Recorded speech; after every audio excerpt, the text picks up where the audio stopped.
Vincenzo'S Gold Crypto Investing, where you like, subscribe, and share for a one-of-a-kind, company-made, computer software trading, probability-based trading alert, technical analysis, and company philosophy, as I'm your most trusted source for blockchain technology and cryptocurrency breaking news and coin updates here on YouTube and in the cryptocurrency sphere, as I brought truth and, most importantly, integrity back into the trading sphere, right?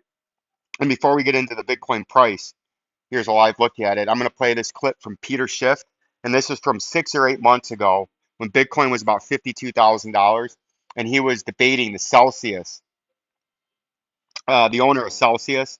He was debating him and essentially calling him and the lenders, and he was describing how the lenders would get hammered the most. The people that are a lending service like Celsius and a few of those other sites that I've showed you, Three Arrows Capital or whatever they're called, I forget their name, and then the one out of China, that when the Bitcoin price tanked, they wouldn't be able to, the people that they lend the money out, when they went to collect, they wouldn't have it, right? As it collapsed so fast, and these people would become exposed, and how it was sort of a big fraud, right? Lending out all this money and trying to give people these interest and everything. And the guy from Celsius just was either outright lying, he was encouraging people to borrow against their Bitcoin, regardless of the price they have it at, which means now you have a margin call problem. You have a liquidation if the price collapses. And he was telling people to do that, and Peter Schiff called them out. He was ahead of the competition, and he gave all the warnings that this could indeed happen in a big crypto crash, that all these lenders, or he said it would happen when the Bitcoin price crashed like it has, that these lenders would be exposed and a lot of people would lose a lot of money. And it's just a great clip, and you guys need to take notice and listen to what he's saying here. So I met many of my customers, and I can tell you most of them. All right. Again, one Bitcoin is still one Bitcoin. The only thing that changed, yes, that it's still worthless. It's taking $60,000 to buy one instead of $6,000 to buy one. So most of my customers, right? Most of my customers are trying to detach themselves from the dollar fiat system. And this is what we started the conversation. Yes, and they think they're going to get, and they think they're going to get rich in Bitcoin. If they thought Bitcoin had, if they think Bitcoin has stopped going up, they're going to want to sell their Bitcoin and buy stuff. Alex, we're going to shift topics now. How are you going to use Bitcoin in 10 to 15 years? Best case scenario, and what does that mean with regards to transaction costs? So what a person wants to do is hodl or save as many Bitcoins as they can. You should not be using your Bitcoins. You should be borrowing fiat or dollars against your Bitcoin and spending those dollars. That's what the rich people do. They borrow against their real estate. They borrow against their stocks and bonds, and they allow them to continue to appreciate.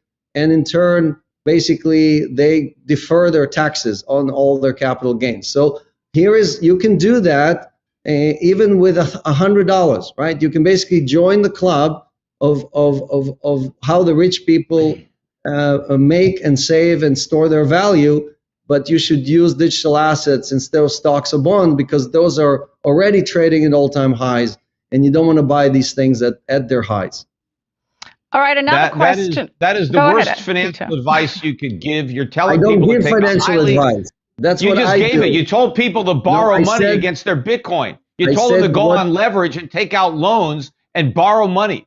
I mean, I you know who's explain going to to lose people even what more I money do. though? The lenders. Anyone dumb enough to lend on Bitcoin, because once Bitcoin implodes, the lenders are going to take a huge hit. That's what happened in the mortgage market, with the subprime market. And I always said this when I was warning about it and encouraging people to short the subprime market. I knew that the lenders were going to be left holding the bag when the people who borrowed money to buy houses couldn't repay their loans. Well, the people who borrow money against their Bitcoin, ultimately, they're not going to have the money back, because I think Bitcoin is going to collapse so fast that the lenders are not going to be able to liquidate the Bitcoin fast enough to recover the loans.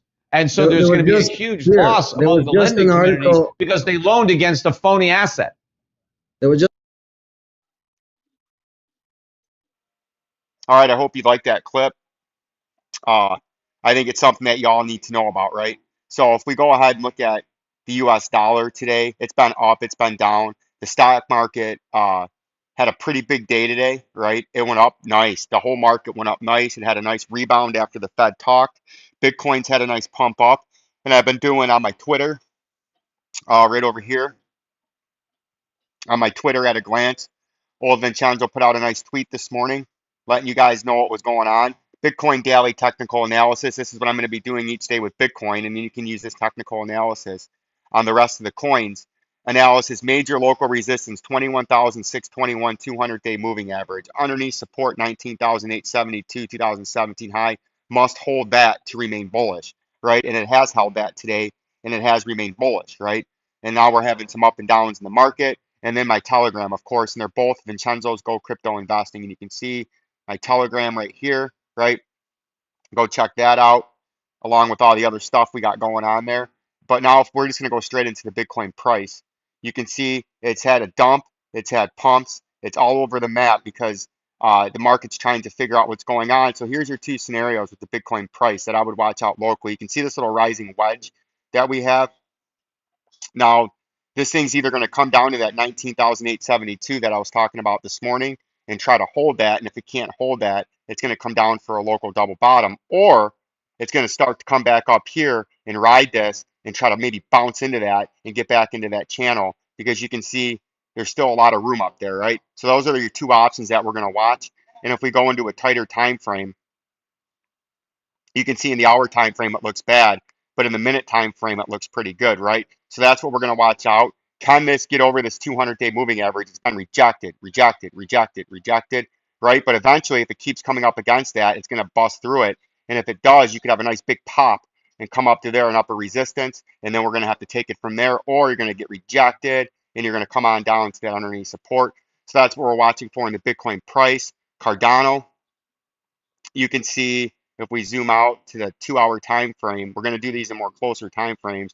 But I would watch for Cardano is you need to get over this 200-day moving average in green, and then you can make a big run up here, right? Like you did right there and right there.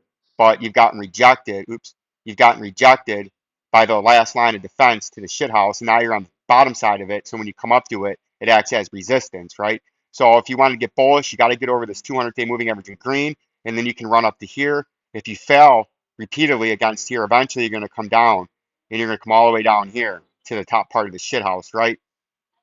XRP is the same thing. It's having a nice little retracement here. And again, look at that. We bounced off last night. We actually stayed and confirmed that. And we've gone steadily up and down, inching our way up to the 200-day moving average. And now you can see the 200-day moving average is going sideways. The 100-day moving average is uptrending but turning parallel. And then the 50-day in red, and then the 100-day in blue in the middle is running parallel. It's squeezing the XRP price. And usually what that does, you get a small constricting price and a consolidation, and then you have a big move to the upside, or you have a big rejection to the downside. But you get these nice and squeezed. And when they're squeezed like that, by squeezed I mean tightening and close together. And then when they start flattening out like this, right? They start flattening out and running parallel to the XRP price. That's telling you there's a big move coming, right? Whether it's a 5% pump, a 10% pump, or dump, it can go either way, but it's telegraphing that there's going to be a big move. And that 37 cents is your major overhead resistance.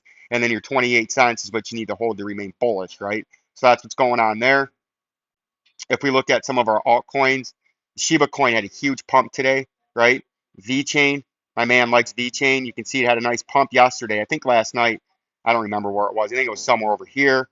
And it's trying to get on the top part of this volume indicator. If it can get over this white support zone, which if we zoom out, we know that's our volume indicator. If we can get above that, and then get above the 200-day and hold it, you can make a run up here to 40 or 0.0488 cents, right? 4 cents, 4.5 cents.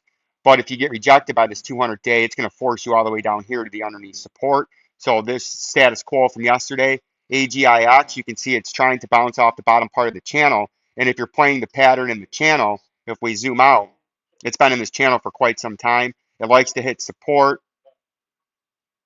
right? It likes to hit support, trade the resistance, trade down the support, trade up the resistance, right? If we work our way down the coin, it just keeps repeating the process, trades up to resistance, trades down the support, got rejected by the moving averages, trades the support, got rejected by the moving averages, trades the support, and then it pumped up over that upper resistance and then started trading all the way back down. And what you would have liked to see on this to remain bullish after it pumped here, consolidated and dumped, you would have liked to see it hold this. This was upper resistance the whole way through the coin, right?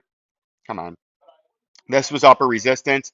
You've seen all the times it got knocked down, knocked down. Now, when you power through in a power move, what you want to see, this was bullish. It bounced off the 200, then consolidated. And then you want to see if it comes back down, you want it to hold that now and act as support and then start to trade up. And then that would have been bullish, right? But you can see here, it just fell right through. That was telling you it was going to be bearish, right?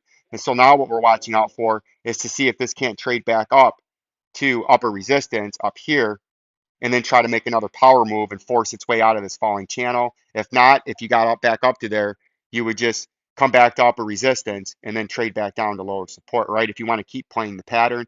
And then ELASTOS, it had a big day today, a very phenomenal day. You can see it's trying to come up to the 200-day moving average. And if you want to try to get short-term bullish, you get up to this 200-day, trade in it, and then try to get back somewhere into this white support zone. Because if you can get into this white support zone, you can trade in here for a little while and try to gather some momentum. But if you get rejected by the 200-day, you're likely to come back down to a local wick bottom. And we got to play it from there. Like, subscribe, and share. Peace and love. Peace and love.